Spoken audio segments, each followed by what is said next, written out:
got a Honda hubcaps are held on with a nuts, so you gotta take the wheel off before you do anything, just to get the hubcap off.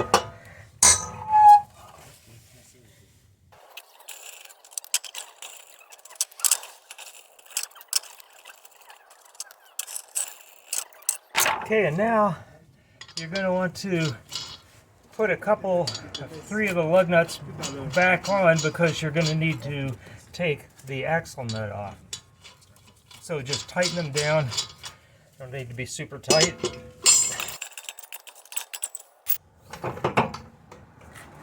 Okay. Okay, and next we need to flatten this little crimp out to allow taking the axle nut off. So for that, you need to use a chisel of some sort, punch.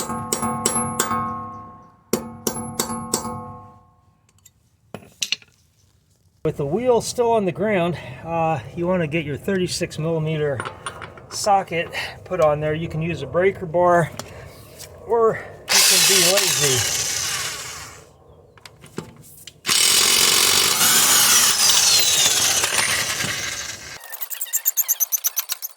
The next trick is whether or not, now we're very lucky here, axle pushes right through. That means it's not rusted in. If it is rusted in, you're going to need to use a chisel, maybe a puller, maybe a torch. It can get pretty complicated. Okay, the next thing to do is we need to release the hub, move the whole knuckle out of the way so we can get clearance to pull the axle out.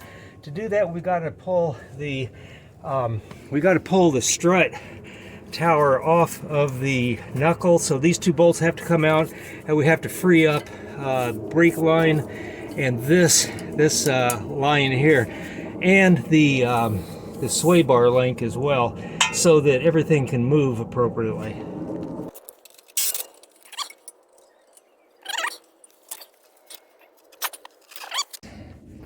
Got the lines loosened up. Let's go ahead and take these off.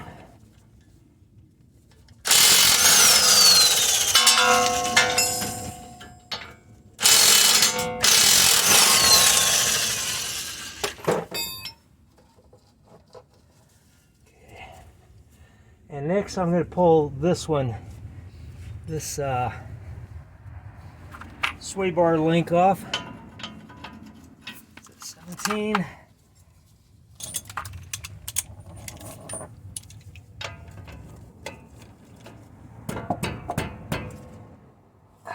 Okay.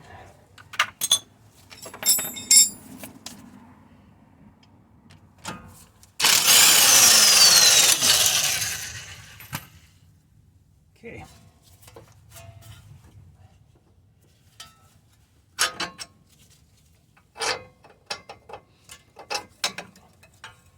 Okay, this is loose. Now, the thing we don't want to do is stress out the brake line.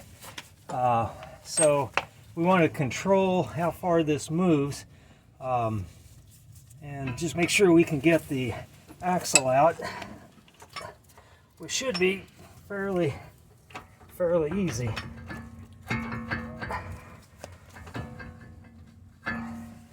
Okay.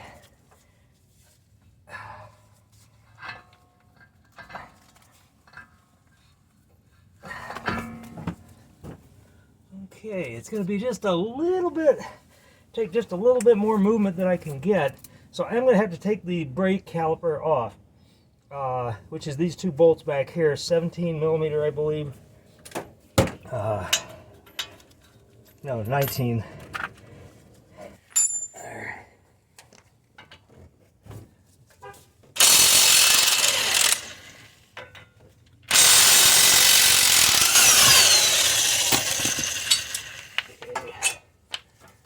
And you have to, sometimes you have to twist the caliper a little bit to open up the pistons a little bit. Yeah.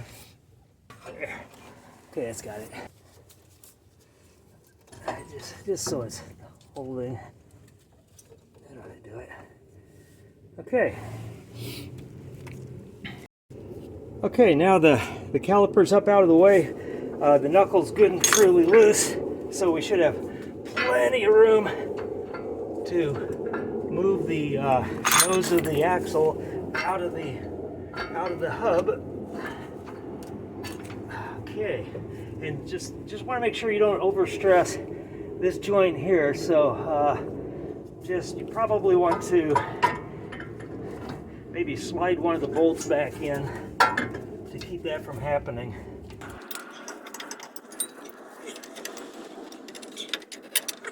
Now the axle is loose. You can see why it's being replaced. See the open, it's ripped open. Next, I just need to get a pry bar in. Okay, this axle is a little different from the driver's side. The driver's side goes directly into the differential in the transmission, the transaxle.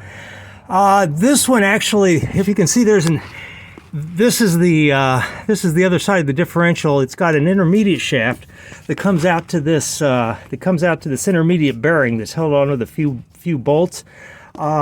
Thing is, the axle actually slides into a spline interface inside here, inside the intermediate. So there's really nothing to pry against. So what I'm going to have to do is put a, I hope you can see this, I don't think it's focusing very well. I'm going to put a pry bar here and hit it with a mallet, with a hammer to drive it out toward the outside of the car. And I'm not sure I'll be able to get it on film. I'll do my best to do that. And hold it there. And let's see if I can get the right angle here.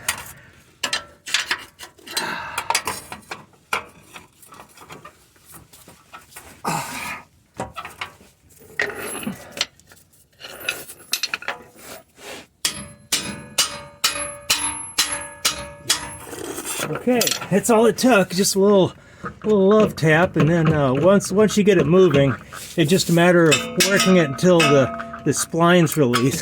Okay, and there we are. Going to add a little synthetic grease to the splines. You can use anti-seize, which is absolutely fine. I find that grease is always adequate. And this is an Arizona car anyway, so doing nothing would probably be just fine. But that's got that prepped, and now we slide it into place. Okay, pretty much just point it where the other one was. Line it up and wiggle it home. Okay, that's good. It's slid home into position. You want to make sure it's fully seated, which will be difficult. It takes a little bit of wiggling. It's a little tighter connection than you might think. But once you get it, you're done for at least now. Whenever we get the other side put in, I'm going to tap it with a mallet to make sure it's fully seated, which will give me the ability to put a little more pressure on it. Okay, I'm going to add a little bit of grease to these splines. Again, anti-seize is good as well. You're just going to want it so that you have something to fight corrosion. On a car that's in the north where you have salt on the roads in the winter, this will save you a boatload of effort in the future should you ever have to do this again. Next, we're going to slide the end of the axle back in here. You want to hold this for a minute. There you go. And it helps to have a helper. It's not absolutely necessary. Get it lined up. Okay, and once the splines are engaged, and you can feel when they connect, then you can start putting it back together so that you don't have to hold it anymore.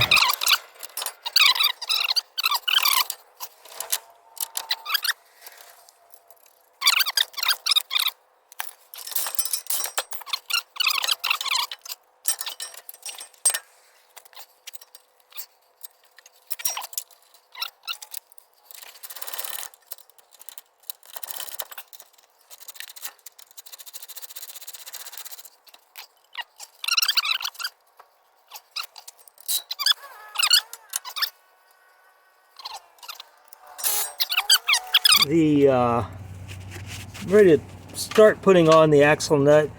We won't be able to tighten it down without the wheel on the ground, but you want it tight enough that it does not, that it basically the hub can't come loose while you're moving the car around. So again, I'm going to hit it with the impact, not at full torque, because that would potentially torque it to its to slightly beyond its proper torque. That's fine. Okay, so now we've got to torque these bolts back together. All the bolts we took off are required to be put on at a given torque. And I'm going to go get the numbers on that. In the meantime, now that the axle is running straight back into the intermediate joint there, I'll be able to move it back and forth here. I'll be able to tap the axle end just to make sure it's fully seated.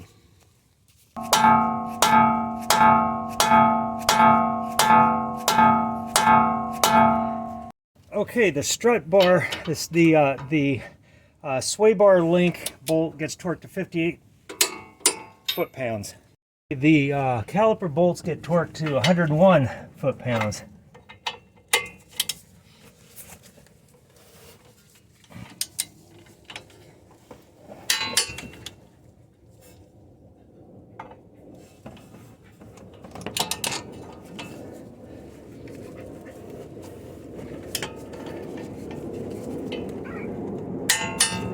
The strut bolts get torqued to 116 foot-pounds.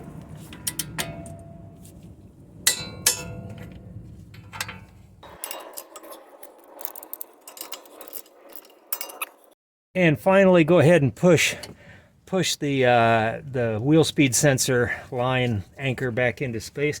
And now everything's done. We've removed and replaced and torqued the sway bar strut link, the caliper bolts and the line mount, and the two strut bolts. They're torqued, everything's torqued down. So now what remains is we will put the wheel back on the car and drop it so we can do the final torquing of the axle bolt.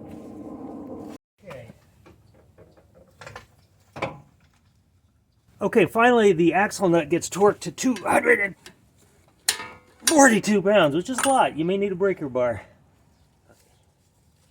And then before you put the hubcap on, you want to drive the lip of this axle nut into this depression to keep it from ever unspinning. And that's all you need. It's done, and we're ready to put the hubcap back on, tighten the wheel down, and we're done. Okay, then it's good practice to always use a torque wrench to set the torque on your lug nuts, your lug bolts, whichever your car has, and you're good to go.